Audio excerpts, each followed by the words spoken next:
your guys' thoughts on from where you guys started. I mean, filling gift bags by yourselves to what this is now in the 7th year has got to be pretty special. Go ahead.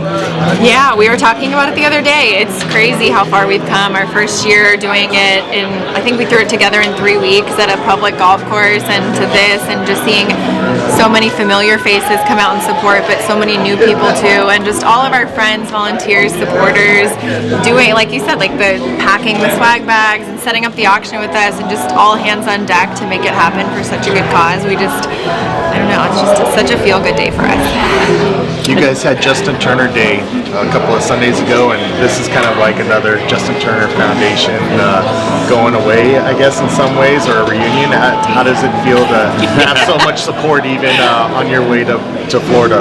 Yeah, this is our biggest fundraiser we do of the year, so it's gotten bigger and better every year, and it is kind of a nice little last event right before the season starts, and we head out to spring training, and again, the support, teammates, former teammates coming out, showing up is overwhelming, and I even had a couple guys here at 7:30 putting together signs and helping set up.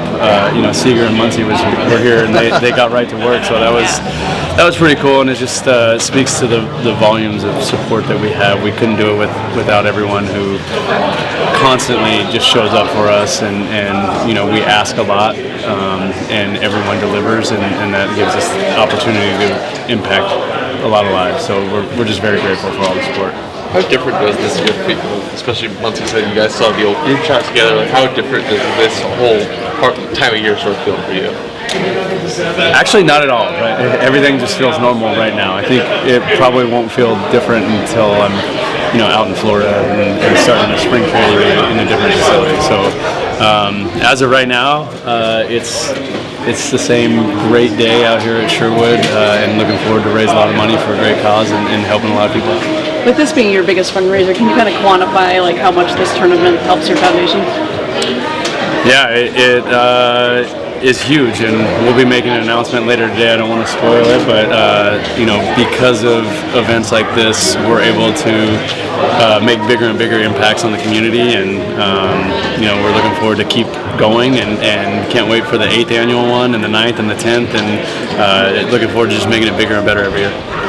Courtney, to see the tangible effect you've had on people at the Dream Center, especially to have fun today but still have impact on people's lives, how valuable is that to you and Justin?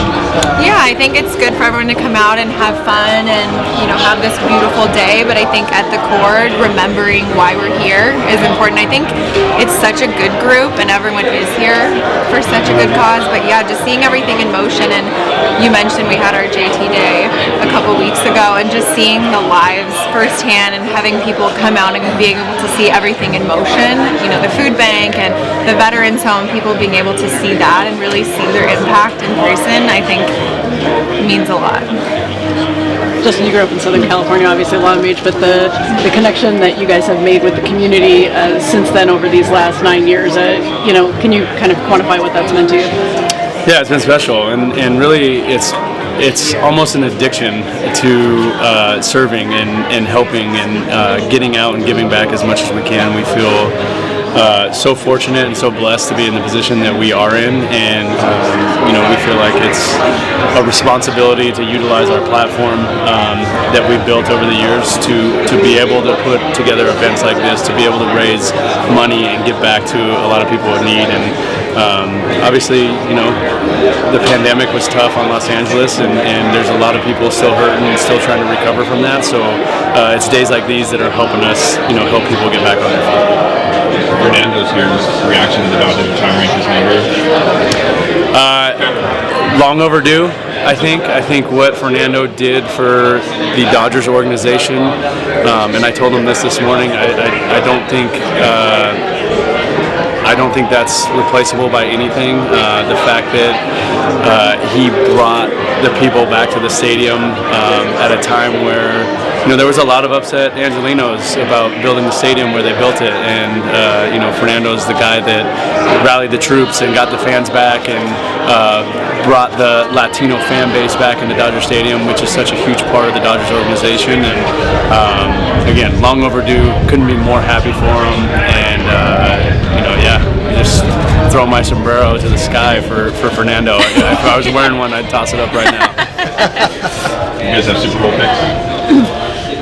Oh man. Our teams are out. Our team, yeah. You know, just made the best team. Yeah, just hopefully it's a good game and entertaining, and not really too invested. And hope my squares hit. There we go. Yeah. You mentioned just how different it'll be, obviously, once you get to Florida, but to have some of your former teammates here, what does that sort of mean? Just for what you were able to establish those last 8-9 years?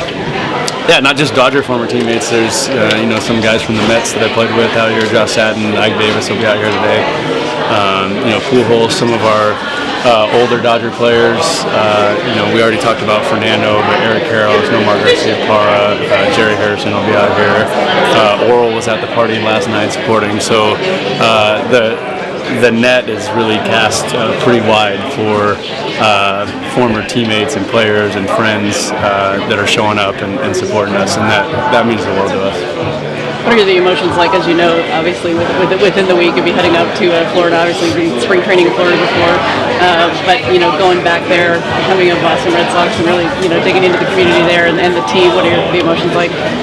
Yeah, it's a little different. I've been a part of, this will be my 5th organization now, but it was a little different when I came over to the Dodgers and I didn't have a personal relationship with anyone there. I was kind of meeting everyone for the first time, but going over this time, Kike, Kenley, Chris Martin, Verdugo, a lot of familiar faces. I actually played with Alex Cora, so a lot of people that I already know already, and I think it's going to be a pretty seamless transition.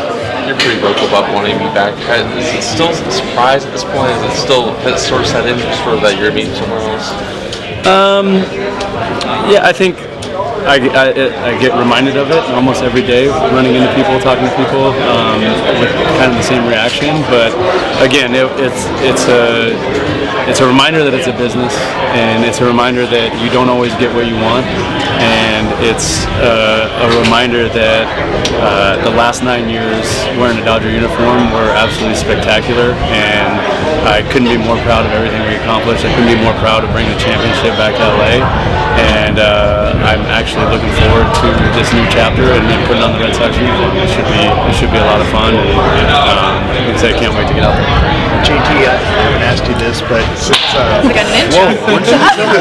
There's 2 of them. I definitely underestimated your sneakiness. I mean, Are you wearing socks? I am wearing socks. Okay. Have you ever seen Mr. Deeds? I have seen Okay, it. thank you. Just checking. Good reference. Yeah, Good thank you. reference All there. right. Appreciate it. Before you signed with the Sox or in your conversations with them, did Alex ever address, the whole 2017 thing with you, or did you guys? We haven't dove into that yet, but I'm sure that's a conversation that will be had in person, probably right when we get there and get that conversation over with, and then move on and focus on winning baseball games. You got a few you guys over there. Yeah. All right. Thank you, JT. Is that it? From this side. Okay. It's coming back around over here. Talk about the support from the community, even though I think you're one of the only players that's left, but the community still welcomes both you and Courtney. Yeah, the support in the community has been outstanding. Like I said, these events, it takes a small village to put them on, and we've been fortunate enough to create relationships over the years where, when we pick up the phone and let people know that we're doing something, we very rarely hear no. People come running to support us and do whatever they can, and all this stuff doesn't happen if it isn't for the great people and the great relationships that we built around the foundation. So. Your thoughts on helping DT out and coming to be a part of this tournament? It's a privilege, honestly, to be a part of this and just be around so much good happening for JT's foundation. It's my first time participating. I had a great time last night at the casino night event. Looking forward to a great round of golf. How's your golf game in the wind? We'll see. I think everyone's golf game out here is going to be somewhat the same. No one here is playing on tour or anything, so it's going to be a lot of fun. Evan, we know you're a coffee connoisseur. I saw you drinking coffee earlier. How's the coffee situation here? Coffee available is always priority number one. So the fact that we have it on hand here, it's a little chilly morning. So far, that's been the big thing so far. But I saw a great coffee station over here to the left. They got custom I guess, like imprints of JT's foundation and stuff. So pretty cool stuff. And Evan, how much does an event like this inspire you to get involved in the community and give back? You know, it was really important to me to participate because JT has been such a role model for all of us players, and I think anyone that's interested in doing this sort of thing in their career, this is a great way to get your foot in the door and learn about what the foundation is like, learn about the good that it does, and learn honestly how difficult it can be to manage all this. So it's been great to get to know JT and Courtney and learn from them. How big is that void, just not having him in that room next year? We're going to miss him. You know, I think it's one thing that goes understated is how much we're going to miss his presence. People always talk about how he was our clubhouse and glue, and there's a lot of truth to that, you know, but baseball will go on. It's a business. Everyone understands that. So I don't think there's a way we can fill that void, but we're certainly wishing the best. And then I remember you told me if you weren't a baseball player, you'd be trying to make it on the PGA. And how do you think you could have made it as a golfer? You know, who knows, right? If I would have put as much effort as I did into baseball, I would never really know. But I'll tell you what, the passion I have for baseball can't be matched. I don't know if I could ever be as passionate about anything else. I think so. All right. Good morning, everyone. Morning. All right. Wow, we got one. We delayed it 30 minutes. We thought you guys would be awake by now, but apparently not. Thank you for your patience. Obviously, there was a little ice out on the course, so we had to push back 30 minutes, but it should be a great day. The weather is awesome, and the course is in great shape. I actually got to play 8 or 9 holes yesterday, so thank you guys for coming. Real quick before we get started, just want to thank a couple of our sponsors, our gold level sponsors, the Green Family Foundation. Thank you guys for being out here. Michael Green, you're a rock star. Been out here a bunch of years. Snyder Diamond and Thermador, first year sponsoring. We appreciate you guys being out here. I hope you picked up your jerseys from the silent auction last night because we still had them. Joe, I don't know where you're at. I hope you got them. Vayner Sports and Ginsky Mulder. Vayner Sports is my agency, so they've supported this thing since year one. And Haley Cohen has been huge in setting all this up. She's out here with Vayner, so thank you so much, Haley. A lot of you guys maybe have emailed with Haley. The Lopez family, Johnny Lopez, we appreciate all your support. There's tons of jerseys for you to take home this year and hang up in your cage in Manhattan Beach, so I hope you're bidding on all those. Yeah, I won't give your address. And then our platinum sponsor, One Well Partners and Steve Dark. Steve Dark is the reason we're having this tournament out here at Sherwood. He brought it here 6 years ago, and him and his wife Kristen, his son Zane's out here playing. The whole family has supported the foundation through everything we do, and they have the biggest hearts, and we can't thank them enough. So thank you to the Darkies.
again that's watching Twitch streaming.